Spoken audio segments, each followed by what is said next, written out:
வினிஷ் முதல்ல ஒரு நல்ல மனிதர், நல்ல நண்பர்.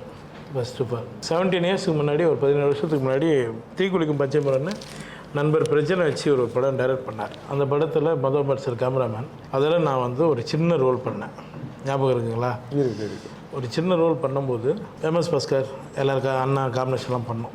அந்த படத்தில் உங்களால் எனக்கு ஒரு பெரிய ஒரு விஷயம் பண்ண முடியல. ஆனால் ஒரு ஃப்ரெண்ட் ரோலாக நீங்கள் கொடுத்தீங்க. அதுக்கப்புறம் அந்த படம் முடிஞ்சது.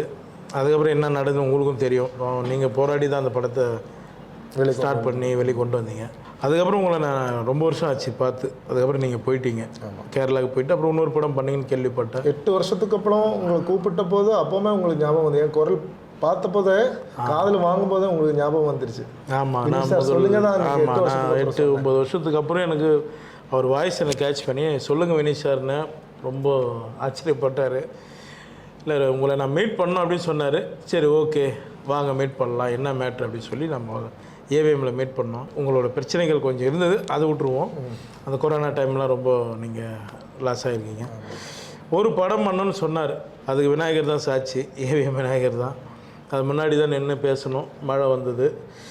சரி பரவாயில்ல, நான் கண்டிப்பாக பண்ணுறேன், கதை கூட கேட்காம. ஏன்னா என்னை வச்சு அன்றைக்கி ஒரு சின்ன ரோலுக்கு யோசிச்சு ஒரு டைரக்டர் நீங்கள் இந்த நிலைமையில் இருக்கக்கூடாதுன்னு சொல்லி நான் இந்த படத்தை நான் பண்ண சொன்னேன்.